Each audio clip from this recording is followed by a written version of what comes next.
এই দেশ ইসলামের বাংলাদেশ। কোন মন্ত্রীর কথায় দেশ চলবে না। বাংলাদেশ কোরআনের বাংলাদেশ, মুসলমানের বাংলাদেশ, ইসলামের বাংলাদেশ।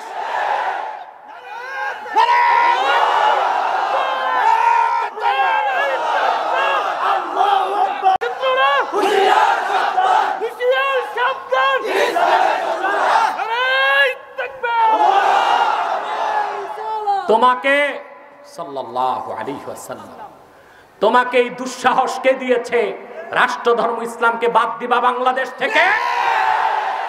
30 লক্ষ হিন্দুর রক্তের বিনিময়ে দেশ স্বাধীন হয় নাই। 30 লক্ষ মুসলমানের রক্তের বিনিময়ে বাংলাদেশ স্বাধীন হয়েছে। যতদিন পূর্বাকাশে সূর্যোদিত হয়ে পশ্চিমে ডুববে ততদিন বাংলাদেশের রাষ্ট্রধর্ম ইসলাম থাকবেই থাকবেই থাকবে।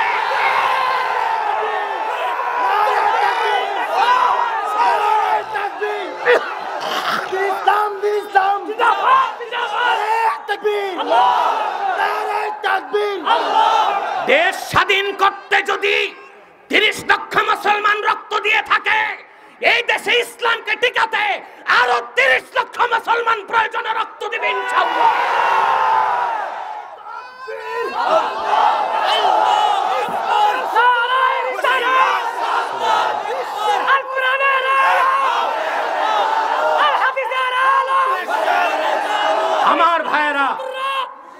আমার ভাইয়েরা, সংবিধানে তো 4টা কথাই আছে।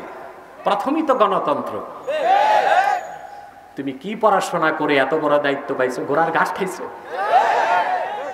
গণতন্ত্র পড়ো। শুনছেন না সব কথা? জি। গণতন্ত্র তোমাকে প্রশ্ন করছি মন্ত্রী মহোদয়, what's the main conceptions of democracy? গণতন্ত্রের মূল কনসেপ্ট কি বলো? অধিক সংখ্যক জনগণ যা চায় সেটাই গণতন্ত্র তার দাবি হিসেবে পূরণ করে। এই দেশের অধিক সংখ্যক লোক এটাই চায়, রাষ্ট্রধর্ম ইসলাম। বঙ্গবন্ধু নিজেই বলেছেন যে বাংলাদেশের মানুষ হালের বলদ বিক্রি করে হজ করতে যায়, ইসলামকে ছাড়া সেই বাংলাদেশ চলতে পারে না। মন্ত্রী, তুমি বঙ্গবন্ধুর ইতিহাস পড়ে দেখো। 72-এর সংবিধানে বাংলাদেশ ফিরবে না। 1400 বছর আগে মদিনা মুনাওয়ারার সংবিধানে বাংলাদেশ ফিরে যাবে ইনশাআল্লাহ। এই কথা শুধু আমার নয়, প্রধানমন্ত্রী নিজেও বলেছেন মদিনা মুনাওয়ারার সনদে আলোকে দেশ চলবে। তুমি মন্ত্রী ইসলাম দ্রোহিতা করছো, দেশ দ্রোহিতা করছো, নেত্রীর আনুগত্যকে বর্জন করেছো। 24 ঘন্টায় তুমি লাইভে এসে ক্ষমা চাও। তোমার সারা দেশ থেকে আমরা প্রধানমন্ত্রীর কাছে দাবি করব তোমার মতো কুলাঙ্গার মন্ত্রীকে বহিষ্কার করা হোক।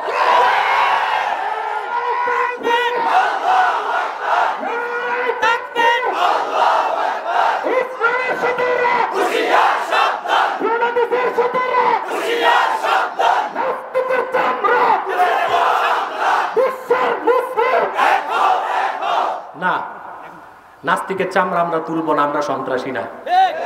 নাস্তিকের কাছে আমরা আল্লাহর কোরআন তুলে ধরব, ঠিক কিনা?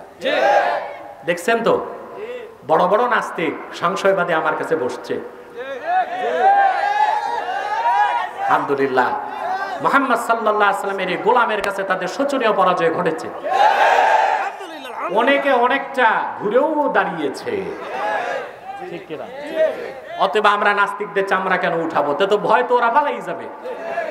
আমরা তাদের ভালো ভালো খাবার দাবার দিয়া, নাস্তা পানি করায়া, আদরে সাদরে দ্বীন ইসলামের মহান আদর্শ তুলে ধরবো তাদের কাছে। কি বলেন আপনারা? এটা আমার মানহাজ, এটা আমার, আপনাদেরও হওয়া উচিত এটা। প্রিয় সুধী, কথা বুঝতেছেন? মুখের জিকির জিকির, নামাজ পড়া, ওয়াজ করা, ওয়াজ শোনা। তবে ওয়াজ যদি আওয়াজ না হয় তাইলে জিকির। আমাদের দেশে অনেক বড় বড় আলেম আছেন, শেখুল হাদিস, মুহাদ্দিস। এই লোকগুলো বক্তা হিসেবে স্টেজে আসে না, কণ্ঠ নাই। সাধারণ জনগণ কণ্ঠের পাগল, এরা ওয়াজ শুনতে চায় না, আওয়াজ শুনতে চায়। বক্তার কণ্ঠ ভালো নেই, চলে যায় মাঠ খালি। বক্তা ভালো মতো সিবিয়ান তাইসিরও পড়ে নাই, ফার্সি কয়খান গদ মুখস্থ করছে। সোহবতে সালে তোরা সালে তো, সোহবতে তালে তোরা তালে তো। আওয়াজ নাই, আওয়াজ তো আছে, লোকজনের অভাব হয় না। কিন্তু আমি চাই বড় বড় মাদ্রাসার শেখুল হাদিসগণ প্রত্যেক স্টেজে প্রধান বক্তা থাক। তারা যখন কথা বলবেন কোরআন ও সুন্নাহ থেকে কথা বলবেন, ঠিক কিনা বলে? এবং তাদের কথার মাধ্যমে জনগণ উপকৃত হবে এবং হেদায়েত পাবে, ঠিক কিনা বলে? বসো, কেউ দাঁড়িয়ে থাকো, সব বসে দাও, চাটাই দিয়া পাটি দিয়া বসে দাও, নতুবা মাটির মানুষ মাটিতে বসে। প্রিয় সুধী, ওয়াজ করা কি, শোনা কি? এখানে কোন জিকিরের কথা? গোটা 30 পারা কোরআনকে আল্লাহ জিকির বলেছে। আল্লাহ পাক বলেন, وَمَنْ أَعْرَضَ عَنْ ذِكْرِي فَإِنَّ لَهُ مَعِيشَةً ضَنْكًا وَنَحْشُرُهُ يَوْمَ الْقِيَامَةِ أَعْمَى قَالَ رَبِّ لِمَ حَشَرْتَنِي أَعْمَى وَقَدْ كُنْتُ بَصِيرًا। আল্লাহ পাক বলেন, ওমান আ'রাদা আন যিকরি, এই যে এটা জিকির, যে ব্যক্তি আমার জিকির থেকে মুখ ফিরালো।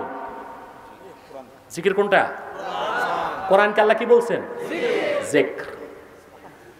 আল্লাহ বলেন এই পৃথিবীতে তার জন্য থাকবে একটি সংকুচিত রিজিক, অর্থাৎ তার এই সংকুচিত রিজিকের আবার তাফসীর ব্যাপক। তার বিত্ত বৈভব থাকবে, মনে শান্তি থাকবে না, মনে শান্তি থাকবে না। আল্লাহ পাক বলেন এই জিকির কোরআন থেকে যে ব্যক্তি তার মুখটা ফিরাবে আল্লাহ তার রিজিককে সংকুচিত করে দিবেন। শুধু তাই নয়, আল্লাহ পাক বলেন অন্ধ করে তারে আমি হাসর ময়দানে উঠাবো। সে ব্যক্তি আল্লাহর কাছে আফসোস করে বলবে, রব্বুল আলামিন, পৃথিবীতে তো আমার দুটো চোখ ছিল, চক্ষুষ্মান ছিলাম, আজকে অন্ধ করে কেন উঠালা? আল্লাহ পাক বলবেন তোমার কাছে আমার কোরআন পৌঁছেছিল, কোরআনের আয়াতগুলো তুমি পেয়েছিলা, কিন্তু সেদিন তুমি কোরআনকে ভুলে গিয়েছিলা, আজকে আমিও ভুলে গেলাম। কোরআনকে আল্লাহ কি বলেছেন? তাহলে আমরা জিকির বুঝতেছি, সকাল সন্ধ্যার জিকির, 5 ওয়াক্ত জিকির, ওয়াজ করা, তোয়াফ করা, হজ করা, যাকাত দেওয়া, রোজা রাখা, 30 পারা কোরআন। এবার আসেন, এখানে আল্লাহ পাক কোন জিকিরের কথা বলেছেন? প্রশ্ন আসেন। আল্লাহ পাক বলেন ইযা যুকিরাল্লাহ। এই জিকিরের ব্যাখ্যায় হাফেজ জালালউদ্দিন সুয়ুতী রাহমাতুল্লাহ লিখেছেন, এখানে জিকির মানে হচ্ছে ওয়াঈদুল্লাহ।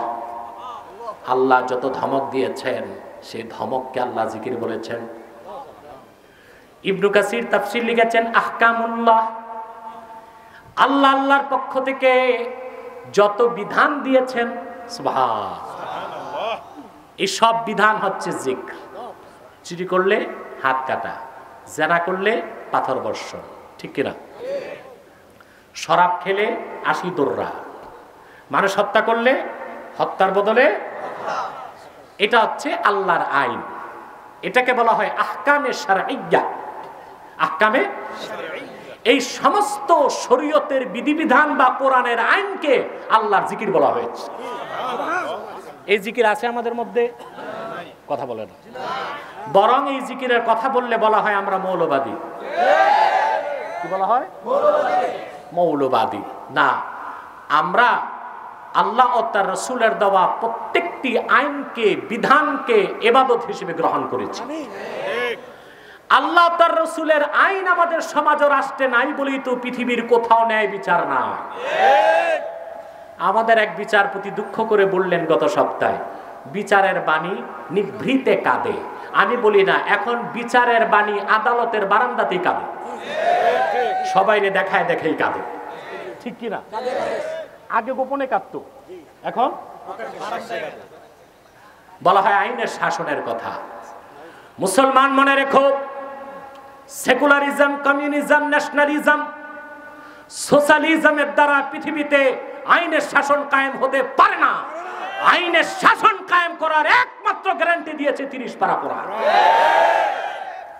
পৃথিবীর কোথায় আইন পাবেন আপনি? বাংলাদেশ বাদ দেন, যে দেশ আইন দিয়ে চলে বলা হয় যুক্তরাষ্ট্র। সে দেশে একটি বিড়ালকে হত্যা করলে $6000 জরিমানা করা হয়। কত? $6000। কিন্তু শ্বেতাঙ্গ যদি কৃষ্ণাঙ্গকে নিউ ইয়র্ক সিটিতে পিটায় মারে, তার মৃত্যুদণ্ড হয় না। বিড়াল মারলে কত? $6000। বুঝছেন? আপনার সারা বছর চলবে, প্রায় 4,80,000 টাকা। মারলে কি বিড়াল? বিড়াল মারলে কত? $6000। কিন্তু শ্বেতাঙ্গ কৃষ্ণাঙ্গকে হত্যা করলে? অবাক করা বিষয় মুসলমান, যেই দেশে বিড়াল হত্যা করলে $6000 জরিমানা করা হয়, সেই দেশের অবৈধ শাসকরাই জাতিসংঘের অনুমোদন নিয়ে উপসাগরীয় যুদ্ধে বাগদাদে, ইরাকে 22 লক্ষ মুসলমানকে হত্যা করেছে, লিবিয়াতে লক্ষ লক্ষ মানুষকে হত্যা করেছে, সিরিয়াতে হত্যা করেছে, আফগানে হত্যা করেছে। সেই দেশের স্বৈরাচার শাসকদের বিচার যুক্তরাষ্ট্রে হয় নাই। এইরকম আইনের শাসনের উপর পেশাব করে দেওয়া দরকার। এটা কিসের আইনের শাসন? আইনের শাসন দিতে পারে কে? সহিহ মুসলিম হাদিস নাম্বার যতটুকু মনে পড়ে আমার 4505। কুরাইশ বংশের মেয়ে চুরি করছে। রাসূল করিম সাল্লাল্লাহু আলাইহি সাল্লাম হুকুম করলেন, হাত কাটো। চোরের শাস্তি কি? হাত কাটা। সব চোর না, চোর 2 প্রকার, স্বভাব চোর, অভাব চোর। কয় প্রকার? 2 প্রকার, স্বভাব চোর, অভাব চোর। স্বভাব চোরের হাত কাটতে হবে। অভাব চোরকে শরীয়তে হুকুম হচ্ছে, কেউ যদি ক্ষুধার যন্ত্রণায় চুরি করে তার হাত কাটা হবে না, তাকে তাজির করা হবে, একটু ব্যাট লাগাই দিলে হবে। কারণ সে কি অভাব চোর না স্বভাব চোর? অভাব চোর। শরীয়ত সেই ক্ষেত্রে মেকদার নির্ধারণ করেছে, যদি চুরির পরিমাণ 10 দিরহামের বেশি না হয় হাত কাটা যাবে না। সেজন্য আমার দৃষ্টিতে যারা জুতা চোর, লোটা চোর, মোবাইল চোর, এগুলো অভাব চোর। না খেয়ে মরতেছে, চুরি করতেছে, ঠিক কিনা? কিন্তু যারা ঢাকা বিশ্ববিদ্যালয় থেকে মাস্টার্স অনার্স করে, ক্যামব্রিজ অক্সফোর্ড থেকে ডিগ্রি নিয়ে মাথা ভর্তি বিলিতি গোবর বহন করে বাংলাদেশে আসে, তারপরে এসি কামরায় নরম কেদারায় বসে 30,000 টাকার কলম দিয়ে ফাইল ঠেকায় ঘুষ খায়, ওরা স্বভাব চোর। আপনি জানেন বাংলাদেশ সরকার তার কর্মকর্তা কর্মচারীদের বেতন দেয় বছরে 80,000 কোটি টাকা, আর কর্মকর্তারা চুরি করে দেশের মানুষ থেকে দুর্নীতি করে খায় 12,000 কোটি টাকা। কত? এরা স্বভাব চোর। আল্লাহর হাবিব বললেন, কুরাইশ মহিলার হাত কাটো। কি কাটো? সাহাবায়ে কেরাম যারা কুরাইশ চিন্তায় পড়ে গেলেন, এত উচ্চ বংশের মেয়ে একটা অপরাধ করছে, সমস্যা কি? হাত না কেটে শাস্তি কমানো যায় কিনা?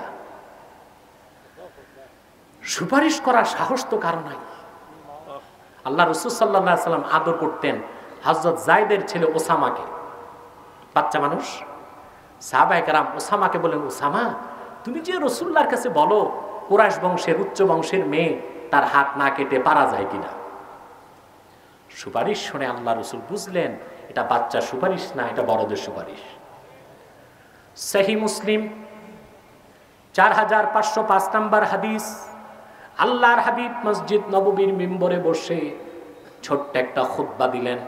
খুতবার এক পর্যায়ে বললেন, সাহাবায়ে কেরাম শুনে রাখো, ওয়া আইমুল্লাহ লাউ আন্না ফাতিমাতা বিনত মুহাম্মদ সাল্লাল্লাহু আলাইহি ওয়াসাল্লাম সারাকাত লাকাতাতু ইয়াদাহা।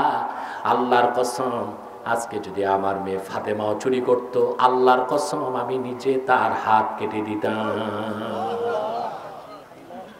এটা আইন। এটা কি? এটা আইনের শাসন। এটা কি? আইনের শাসন। আইনের শাসন। এই আইনের শাসন দিতে পারে কে? এই কোরআনে আর রাসূলুল্লাহর হাদিসে যত আইন এসেছে এই সবগুলোকে আল্লাহ বলছেন যিকর। কি বলছেন? সূরা আনফাল 2 নম্বর আয়াতে সেই জিকিরের কথা আল্লাহ বলেছেন, ইযা যুকিরাল্লাহু ওয়াজিলাত কুলুবুহুম, যখন খাঁটি মুমিনগণের সামনে আল্লাহর বিধান চলে আসে, আল্লাহর বিধান শোনানো হয়, সেই বিধানকে মানার জন্য তাদের মনটা প্রস্তুত হয়ে যায়। সুবহানাল্লাহ বলবেন না? এখন বাংলাদেশে রাগ করবেন না, 3 লক্ষের উপর মসজিদ আছে, হাজার হাজার মাদ্রাসা আছে, খানকা আছে, পীর আছে, মুরিদ আছে, সবাই সকাল সন্ধ্যার জিকির করছে, কিন্তু যে জিকিরকে আল্লাহ ফরজ করে দিয়েছেন জমিনে কায়েম করা, সেই জিকিরের খবর খুব কম। ঠিক না বলে? সেই জিকির কোনটা? আহকামে শারঈয়্যা। আহকামে শারঈয়্যা। আমরা শরঈ আহকাম চাই। আমাদের স্লোগান হবে বাংলার মুসলমানের সেন্টিমেন্ট আল কোরআনের পার্লামেন্ট। স্লোগানটা মনে থাকবে? বাংলার মুসলমানের সেন্টিমেন্ট আল কোরআনের পার্লামেন্ট। সেটা হলেই এই জিকিরটা চালু হবে বাংলাদেশে। নতুবা খানকার জিকির চলবে, মসজিদের জিকির চলবে, মাহফিলের জিকির চলবে, হালকা জিকির চলবে, আল্লাহ যে জিকিরের কথা বলেছেন তা হবে, আর আমরাও পরিপূর্ণ মুমিন হতে পারবো না। এখন আসেন, এই জিকিরের সাথে আল্লাহ সম্পর্ক করলেন কলবের। আল্লাহ বলেছেন কুলুবুহুম। কি বলছেন? কলবের বহুবচন হচ্ছে কুলুব। আপনাদের কলব আছে না কলব ছাড়া? বলেন তো কি? কালব না, কালব হইল কুত্তা। কালব বলবেন না, কালব তো কুত্তা। কল কি বলবেন? এটা আপনার বাম বুকের 2 আঙ্গুল নিচে, তবে মাথাটা ডান দিকে মাঝ বরাবর, আর রুহুটাও মাঝে থাকে। কোথায় থাকে? সুবহানাল্লাহ। এই যে অন্তর, কলব, এটা আসল। এটা কি? আসল। এটা ঠিক, মানুষটা ঠিক। এটা বরবাদ, মানুষটা বরবাদ। আমি বলে থাকি একটা মানুষ, human body as like a state. মানুষের দেহটা একটা দেশের মতো। কিসের মতো? আর সেই দেশের রাজধানী হচ্ছে হৃদয়। হৃদয় ঠিক, দেহ ঠিক। হৃদয় বরবাদ। মডার্ন ওয়ার পলিসি, বর্তমান যুদ্ধ নীতিও এটাই বলে, রাজধানী যার দখলে দেশ তার দখলে। রাজধানী যার দখলে, শয়তান এটা ভালো করে জানে। এই জন্য শয়তান মানুষের নাক দখল করে না, কান দখল করে না, মাথা দখল করে না, দখল করে কি? রাজধানী। ও জানে রাজধানী আমার দখলে, মানুষটা। এটা বিশ্বাস করলেন না? হাদিস সাক্ষী, শয়তান ঘুমায় রাতের বেলা মানুষের নাকে।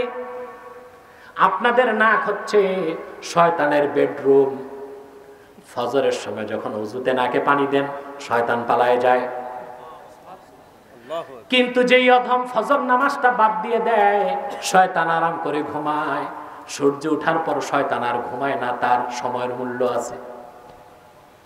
ঘুম থেকে উঠার পর সে কি করে? বেনামাজি ব্যক্তির কানে পেশাব করে, তারপর চলে যায়। এটা সহিহ বুখারীর হাদিস। রাসূল করিম সাল্লাল্লাহু আলাইহি ওয়াসাল্লামের কাছে বলা হলো যে এক ব্যক্তি ফজর নামাজ পড়ে না, আল্লাহর হাবিব বলেছেন বালা শায়তানু ফি উযনিহি, শয়তান তার কানে পেশাব করছে। কি করছে? ফজর নামাজ পড়েন তো আপনারা? কথা বলেন, শুনতেছেন আমার কথা না ঘুমাচ্ছেন? কে কে ঘুমান একটু হাত তুলে দেখান। একজন পাওয়া গেছে। শয়তান ঘুমায় মানুষের নাকে, কিন্তু সে দখল করে মানুষের অন্তর। হাদিসে এসেছে, আল্লাহর হাবিব বলেছেন আশ-শায়তানু জাসিমুন আলা কলবি বনি আদম। শয়তান শক্তভাবে আসন গেড়ে বসে যায় মানুষের অন্তরে। ইদা যাকারা ফাখানাসা, ওয়া ইযা গাফালা ফাওয়াসওয়াসা, মানুষ যখন আল্লাহর জিকির করে শয়তান পালায় যায়, যখন সে আল্লাহর জিকির থেকে দূরে যায়, তখন শয়তান তার অন্তরে আসন গেড়ে বসে যায়। সেটা শুধু মৌখিক জিকির নয়, সেটা হচ্ছে 30 পারা কোরআনকে যখন মানুষ তার অন্তরে ধারণ করে, শয়তান আর সেই আলোকিত নূরময় অন্তরে ঢুকতে পারে না। কথা বুঝতেছেন? ইযা যুকিরাল্লাহু ওয়াজিলাত কুলুবুহুম, জিকিরের ব্যাখ্যা তো দিলাম, এবার কলবের ব্যাখ্যা দিচ্ছি একটু। আল্লাহ শর্ত দিচ্ছেন, প্রকৃত মুমিনদের সামনে যখন আল্লাহর বিধানকে তুলে ধরা হয়, আল্লাহর ভয়তে তাদের অন্তর প্রস্তুত হয়ে যায়। বলে সুবহানাল্লাহ। এই কলব হচ্ছে 4 প্রকার। কয় প্রকার? কথা না বুঝলে আমি মুনাজাত করে দিই। কলব কয় প্রকার? একটু পর আমি প্রশ্ন করব, আপনি কোন কলবের অধিকারী? প্রথম কলব হচ্ছে কলবুন আজরাত। কলবুন আজরাত, মুমিনের কলব, যে কলব পুরাটাই আল্লাহর ঈমানের নূরে নূরানি। এই কলবের কথা আল্লাহ কোরআনে বলেছেন, ইয়াওমা লা ইয়ানফাউ মালুন ওয়ালা বানুন ইল্লা মান আতাল্লাহা বিকলবিন সালিম। এই অন্তরটা হলো কলবে সালিম, সুস্থ হৃদয়, আর এই অন্তরের পুরাটাই নূর। সুবহানাল্লাহ। ইয়াজহারু মিনহু নূরুল ঈমান ওয়া ইয়াতালা'লাউ, ঈমানের নূর চমকাতে থাকে এই অন্তরে, আর এই অন্তর থেকে সর্বদাই নূর প্রকাশ হতে থাকে। বলেন সুবহানাল্লাহ। এটা কলবুন আজরাত, কলবুন আজরাত। 2 নাম্বার হচ্ছে কলবুন মাগলুফ, পর্দা দিয়ে ঢাকা অন্তর। এটা হচ্ছে কলবুল কাফের, কাফেরের অন্তর। কলব পুরাটাই কি দিয়ে ঢাকা? পর্দা দিয়ে ঢাকা। এই কলবের কথা আল্লাহ কোরআনে বলেছেন, ওয়ালাকাদ যারানা লিজাহান্নামা কাসীরাম মিনাল জিন্নি ওয়াল ইনসি লাহুম কুলুবুন লা ইয়াফকাহুনা বিহা ওয়া লাহুম আ'য়ুনুন লা ইউবসিরুনা বিহা ওয়া লাহুম আযানুন লা ইয়াসমাউনা বিহা উলাইকা কাল আনআমি বাল হুম আদাল ওয়া উলাইকা হুমুল গাফিলুন। আল্লাহ পাক বলেন, অধিক সংখ্যক মানুষকে আমি তৈরি করেছি জাহান্নামের জন্য, আর জিনকে। এরা কিরকম মানুষ আর জিন? তাদের অন্তর দিয়েছি, সেই অন্তরে তারা মহাসত্যকে অনুধাবন করে না। তাদের চক্ষু দিয়েছি, সেই চোখে তারা হেদায়েতের নূরকে দেখে না। তাদের কান দিয়েছি, সেই কানে তারা কোরআনের কালাম শোনে না। চুপচাপ বসেন, এখানে মুনাজাত হবে একটু পরে, আর একটি লোক উঠার চেষ্টা করবেন না। একটু পরে মুনাজাত। অনেক রাত হয়ে গেছে, আমিও দেখতে পেয়েছি, অনেক রাত হয়ে গেছে। তারপরও আমি একটু শেষ করি, মুনাজাতের দিকে চলে যাচ্ছি ইনশাআল্লাহ। 2 নাম্বার হচ্ছে কলবে মাগলুফ। কলবে মাগলুফ, মাগলুফ গেলাপ দেওয়া। কি দেওয়া?